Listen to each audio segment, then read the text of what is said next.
Welcome back to the Bricks for our final Bricks update on the NBA Finals.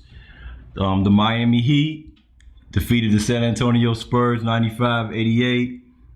And, LeBron's crowning, back-to-back NBA championships and back-to-back Finals MVP. Only the third player to do that behind, Moses Malone and the one everybody like to compare him to, the great Michael Jordan. I'm gonna let Mr. One-Time Mike Lewis get after this. He been away, taking care of other things. So I've been basically just ranting to myself. So I'm gonna let him start it off and tell me, how he's seen this year. What's your take on how everything played out? Well, I mean, you got to think for the percentages against the road team was not in San Antonio's favor anyway. Mm-hmm. History says a game 7 for the home team, you are going to win 78% of the time. I actually think it was a little bit higher than that. The last road team to win a game 7 was back in 1978. Yeah. The Washington Bullets. Mm-hmm. And I wasn't even born then. So right. We far from never even existed yet. Right. That's 10 years before the time. 10 years plus. So I looked at it, I said, okay. So game 6 comes along here. San Antonio obviously has a 3-2 lead. Mm-hmm. I'm thinking, okay, we looking good. Yeah. I'm not gonna lie, I had the Spurs in winning this thing. I had to win it in 5, remember? Yeah. But I don't care. I just wanted them to win it. Right.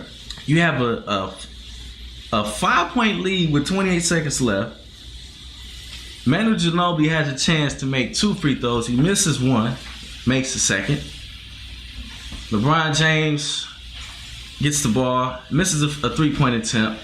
They get an offensive rebound, kick it back out to him, he nails it. So now it's a 2-point game. Mm-hmm. My problem is, why is Tim Duncan on the bench in that situation when he should have been in the game to get the rebound so that they didn't have an opportunity to kick it back out?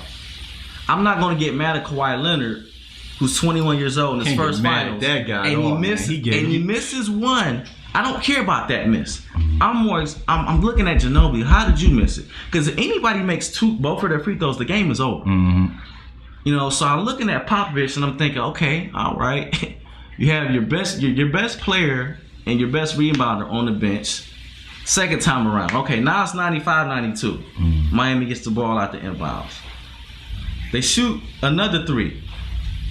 Miss. Chris Bosh gets it back. Kicks it back to Ray Allen. Game is tied. 5 seconds left. I mean, we know it's going to overtime. Tony Parker drives down, shoots an air boss overtime. Yeah. This is the problem, man. There should have never been a game 7, period. Exactly. Once it went to game 7, I think everybody knew Miami's going to win it. Yeah. It's hard to come back from a game like that. Yeah. I don't care what nobody say. We're all human, man. Right. You get that juiced up. You see Tim Duncan go play as hard as you can. He dropped 25 points in the first half, man. Mm-hmm. A 37-year-old dropped 25 in one half. Yeah. 9 for 11 from the field. You can't ask for anything better. Yeah, I told you before game 1, I said that you're going to see a rejuvenated Tim Duncan. And, man, he even exceeded what I thought. Yeah. Tim Duncan gave it everything. And like you said, Kawhi Leonard, you can't blame that kid for coming out and doing the best. Trust me, I don't see anybody else who could have performed better than that. He gave them everything that, they needed in order to win. And that was the same thing for both teams. Like you said, game 6 was the game 7. That was game 7, said that. That game 6 was game 7. It was played like that. And I knew it from the moment when it went in overtime.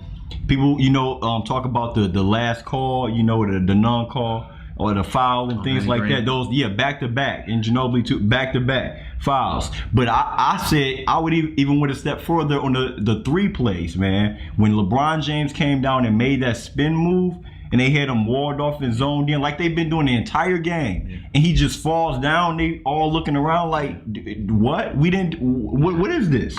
And he stepped up and hit those free throws, man. And that was it. I seen how it was going to happen, and the referees got involved and stepped in. You make that type of call for him, and then you go no calls to the last 2 plays to end the game. I'm sorry, man. You can't do that. You got to be consistent with it. So Game 6, man, that was the series. That was it right there. And you seen a lot of people thought Tim Duncan was going to be tired, or Ginobili and all of them was going to, was going to gas out. Man, Tim Duncan came out and played a brilliant game again for Game 7. It was Tony Parker who was tired this game.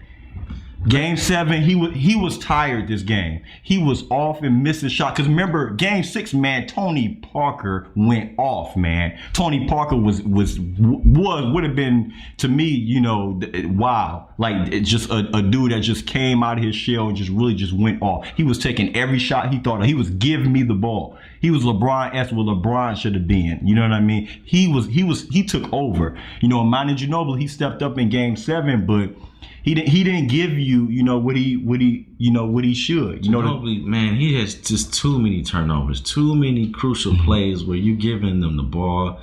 You got him fumbling the ball, not looking when it's being passed to him, dropping it out of bounds right by Pop. And my thing is, every time I look up, Gary Neal gets spotty minutes. It's like he was on a short leash. But every time he come in the game, he's making shots. My thing is, Game 7, Danny Green, and even Game 6, Danny Green, they just said no. They just took him just completely out of it. And to me, that's kind of what turned the series around. You got Danny Green out there just lighting you up from 3. He was really the only 3-point killer for the Spurs. It's like once he got stopped, they had to depend on Duncan. And then Ginobili was was not Ginobili. He had one good game the whole series. Yeah, but you know what? Both teams had, this game and these two teams was evenly matched. And it was going to come down to, like you said, it just was going to come down to, the chances. The luck of the draw, the roll of the dice. You got both teams showed blowouts. They was able to blow the other team out. Both teams showed they was able to have miracle, finishes and come back like Parker did in Game 1 and like, how LeBron and Ray Allen did in Game 6. Game 7, you see the difference we talked about, LeBron James not taking the shots like in Game 5 and doing what he should have did. You see how Dwayne Wade played. You tell all these superstars. Game 7 is about your superstars. You see LeBron James had 4 assists in this game.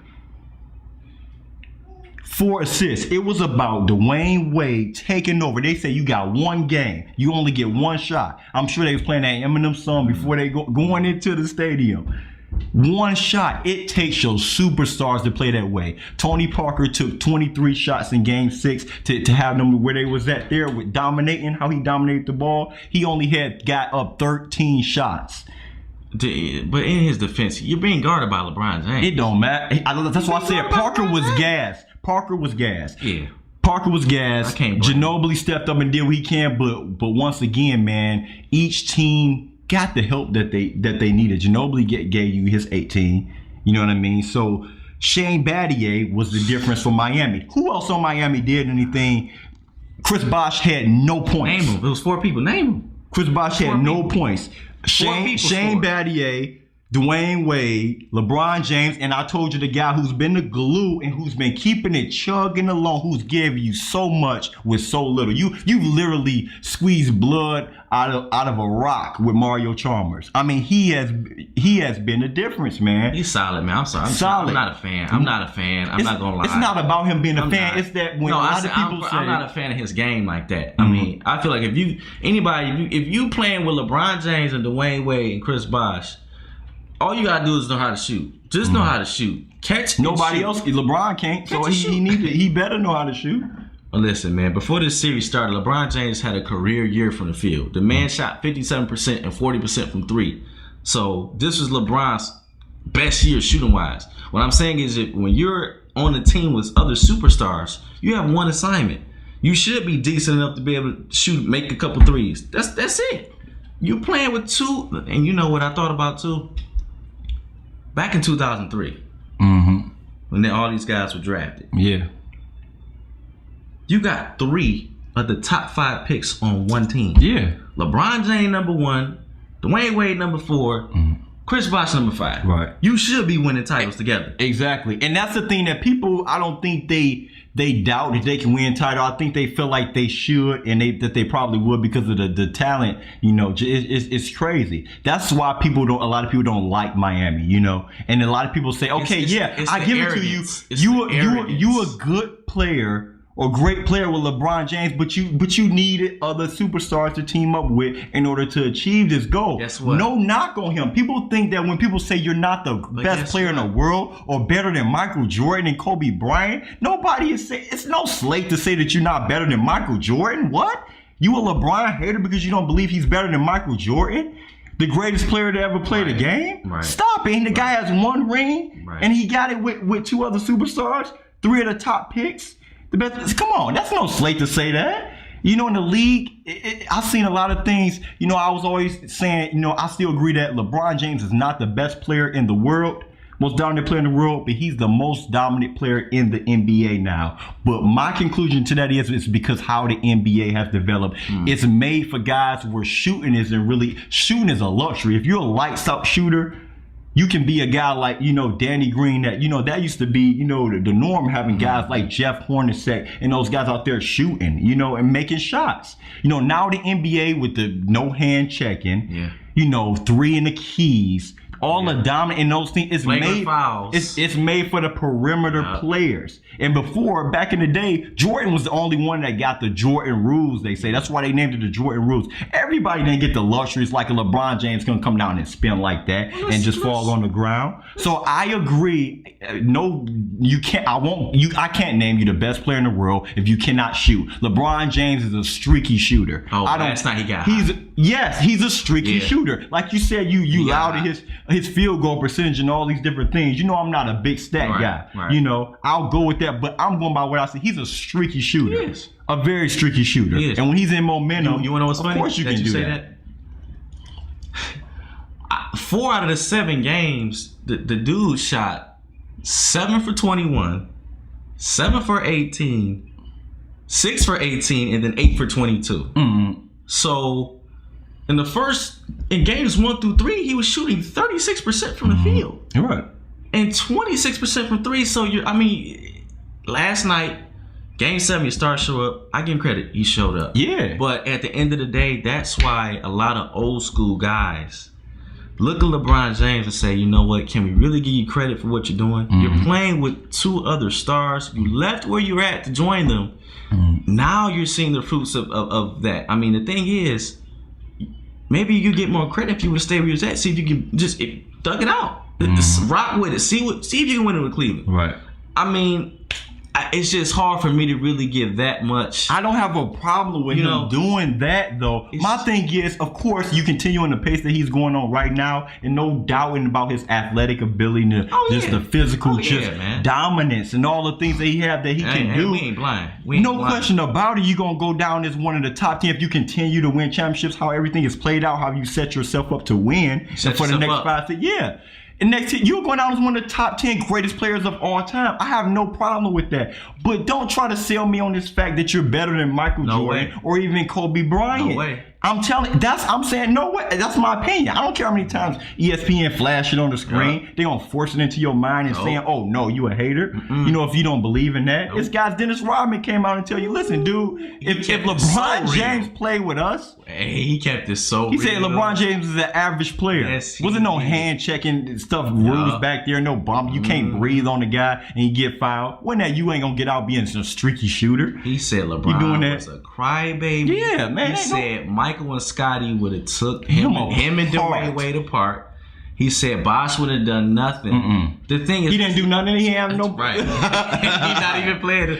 The thing is this: 37-year-old Tim Duncan showed him what was what. When it's time.